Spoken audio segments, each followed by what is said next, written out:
Kyle had been awake for 23 straight hours and counting, which, according to the half-hearted scolding from his smart fridge, meant he was technically a medical miracle or a pending corpse. He sat hunched over his console, surrounded by the aroma of instant noodles and shame, fingers twitching on his controller like he was defusing a digital bomb. The glow from the screen painted his apartment in sickly neon blues and reds. It was the only light besides the accusatory orange of an overdue bill blinking on his kitchen counter. Then, thump. A muffled knock. Kyle's first thought was that one of his neighbors had finally come to complain about the bass from his game. His second thought was that he didn't care. The third arrived when the knock came again, louder, and something squealed outside his balcony door like a deflating balloon. He dragged himself up, hair sticking out like static grass, and unlocked the sliding glass door. Cold night air slipped in along with a faint hiss of ozone. At his feet sat a lump.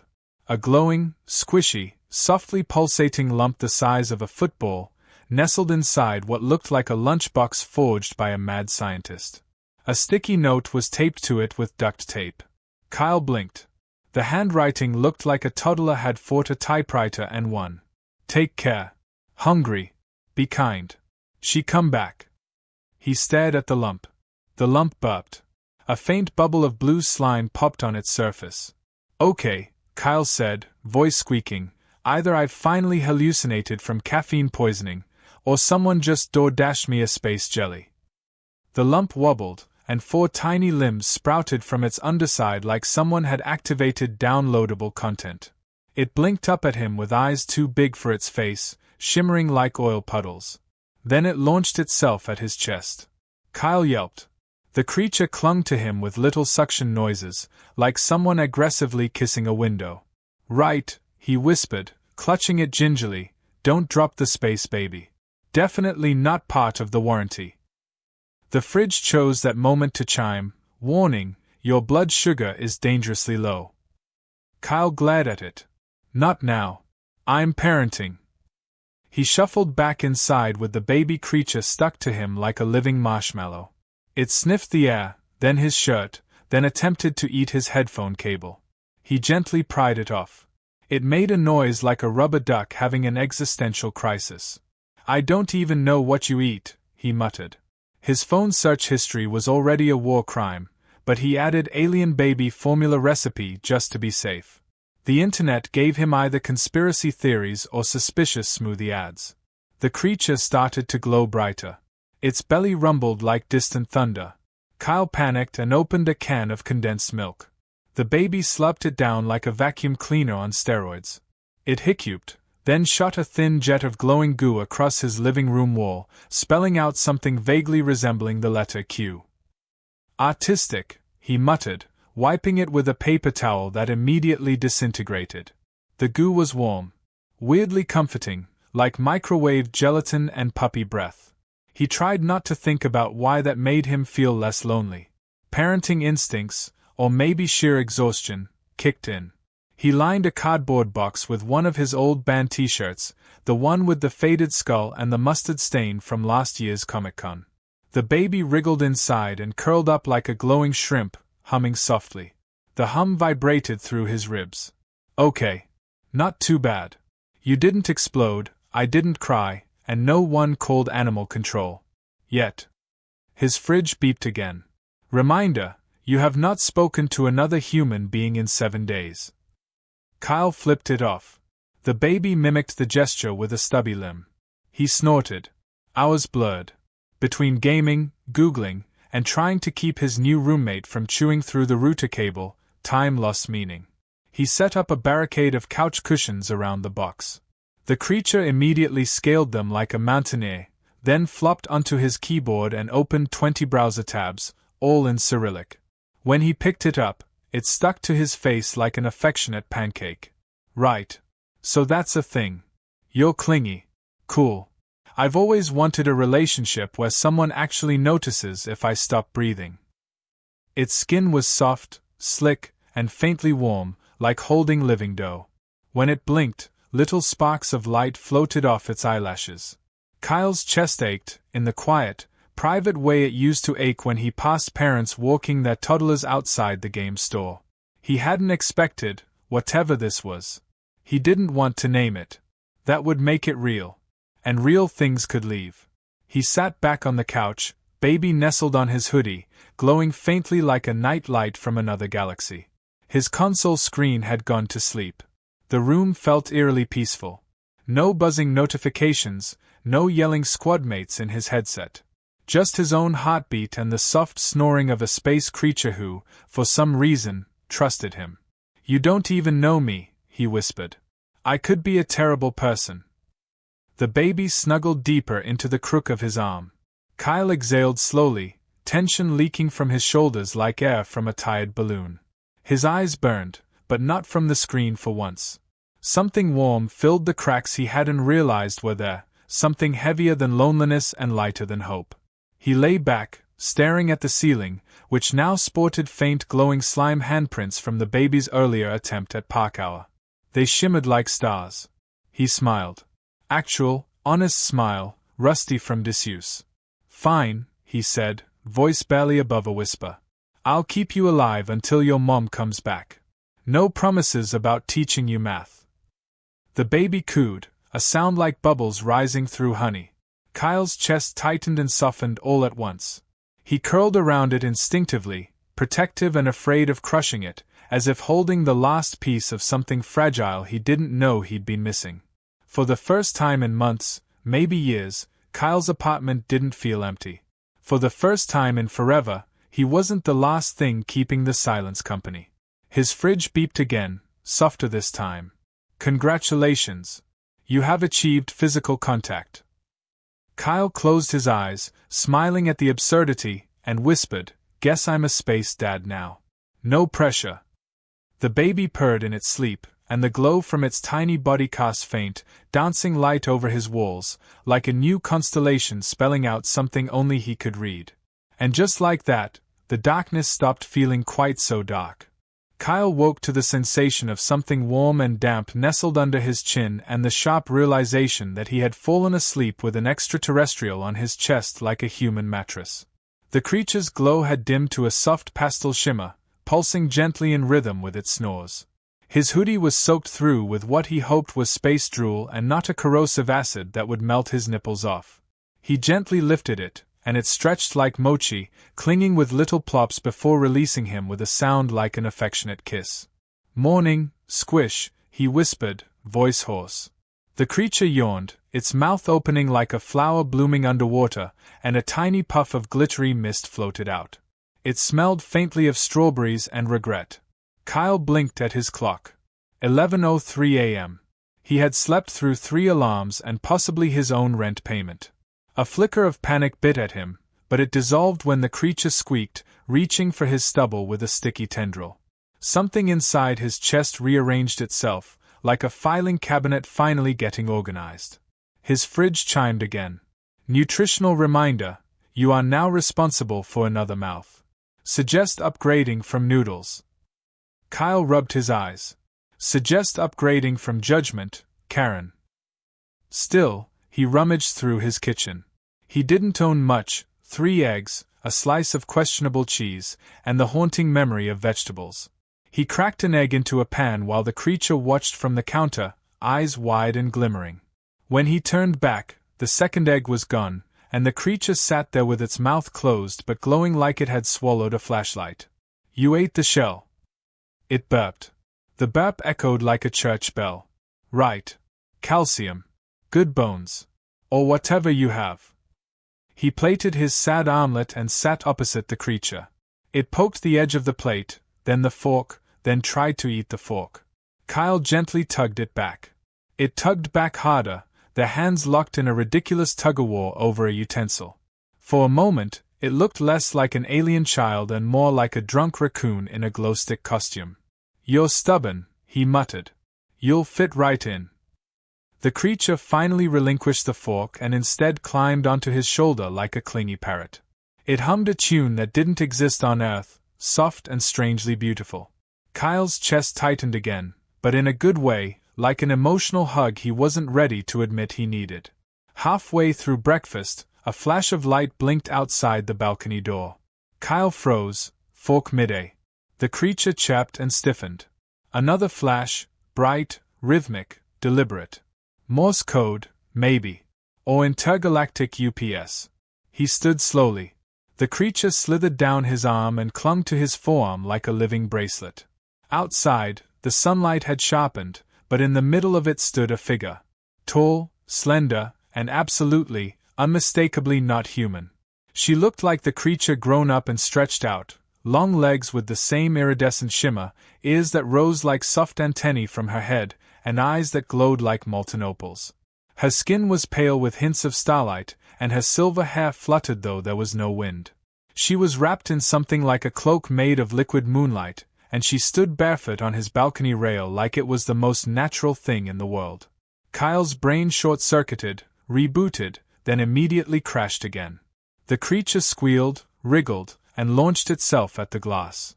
The woman blinked, then crouched with the fluid grace of something born without gravity. She placed a hand on the glass and made a low, melodic sound, half whistle, half purr. The baby mimicked it. Kyle swallowed, throat dry. Hi.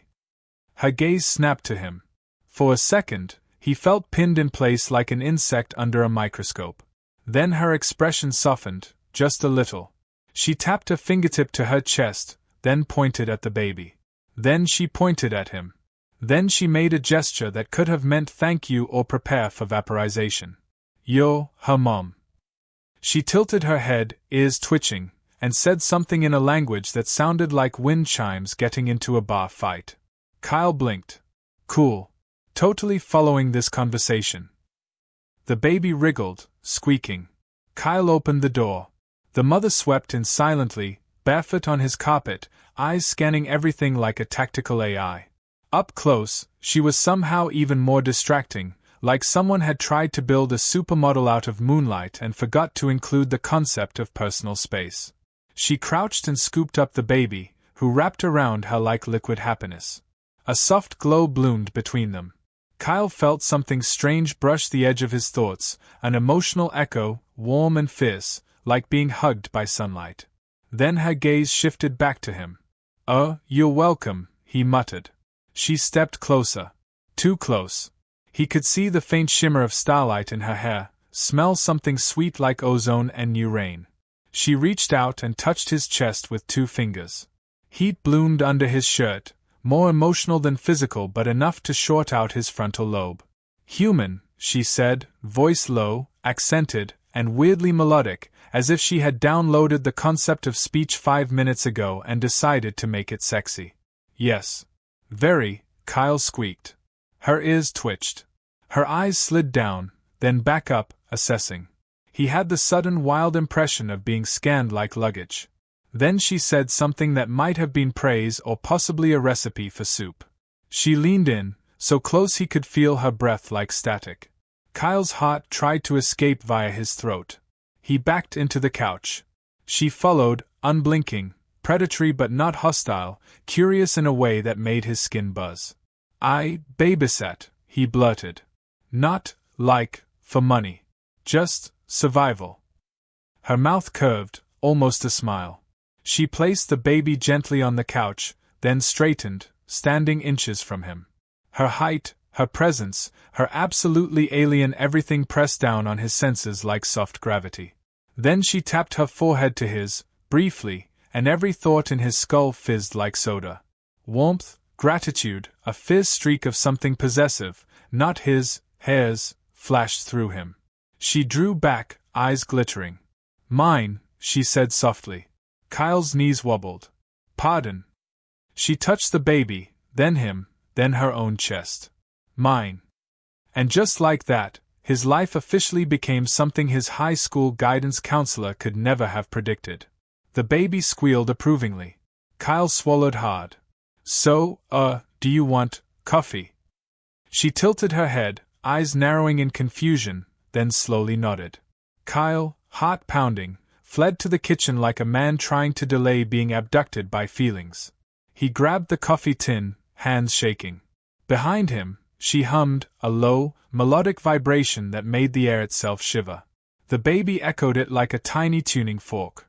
He caught his reflection in the microwave, bedhead, dark circles, noodle stains on his hoodie, and the faintest, most stunned grin on his face. And for the first time, the grin didn't feel out of place. It felt claimed. Kyle's hands trembled as he poured water into the coffee maker, trying not to notice the alien goddess inspecting his furniture like it was an exhibit of primitive art. She crouched by the couch, tapping it with her fingertip and watching the cushions spring back like she'd just discovered elastic physics. The baby clung to her ankle like a bioluminescent sock. Kyle focused on the machine, which hissed and gurgled like it was judging him. He could feel her gaze on his back, heavy and curious. It was like standing in sunlight that had opinions.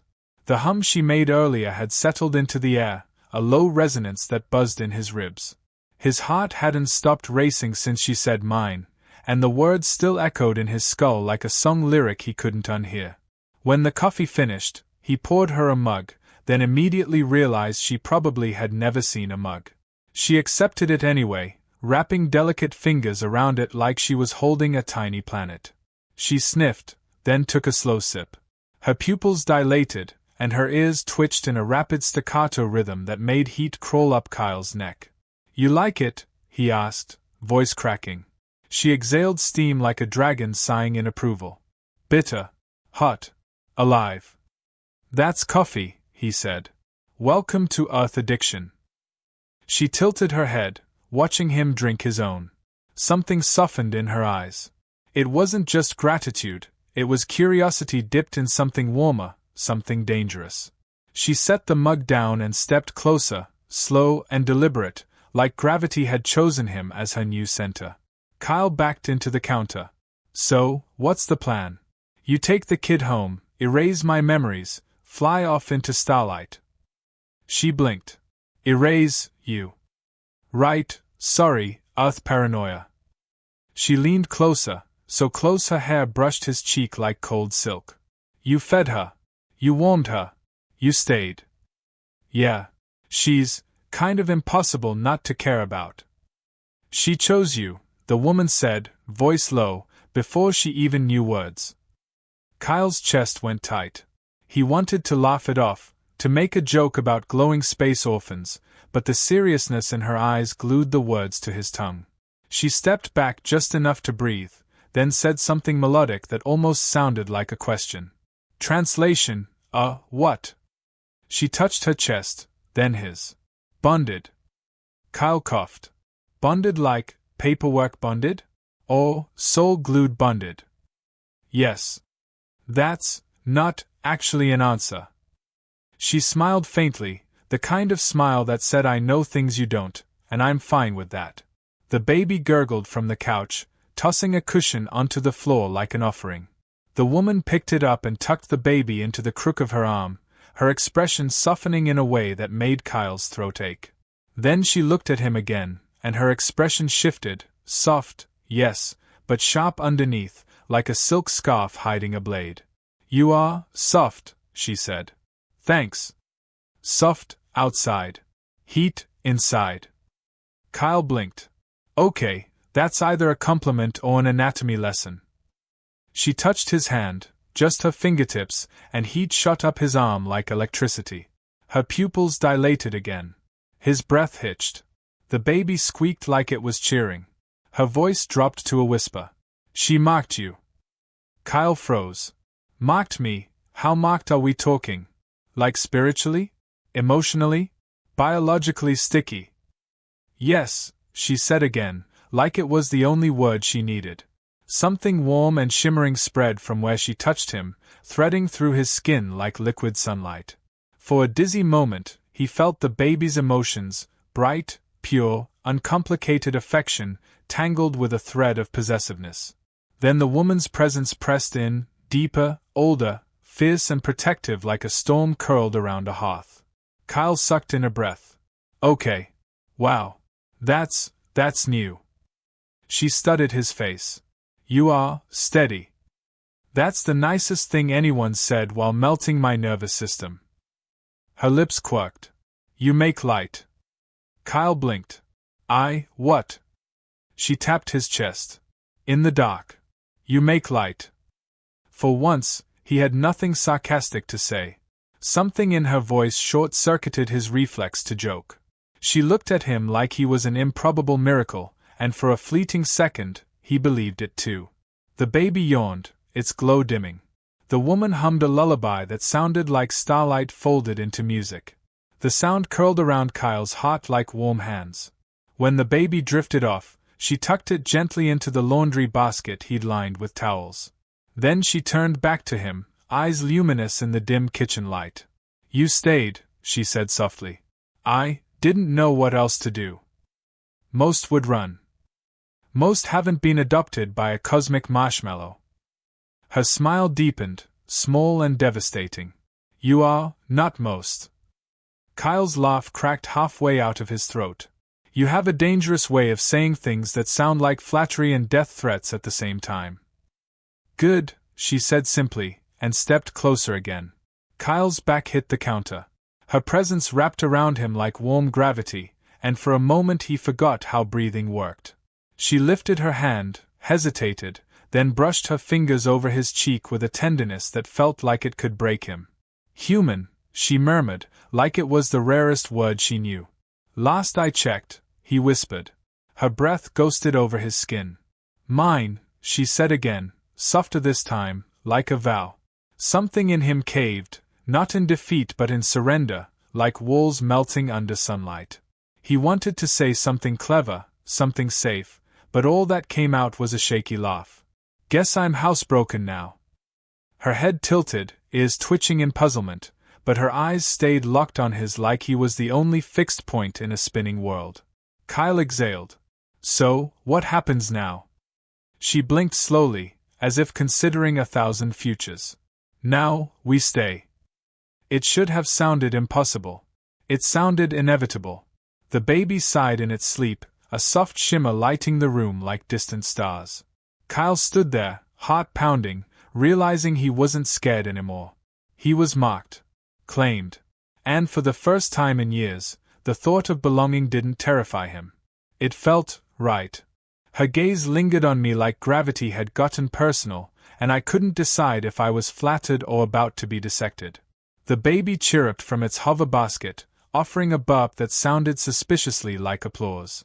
He likes you, she said softly, her voice brushing my ears the way silk brushes fingertips, and for the first time since she crash-landed into my life, her expression softened into something vulnerable.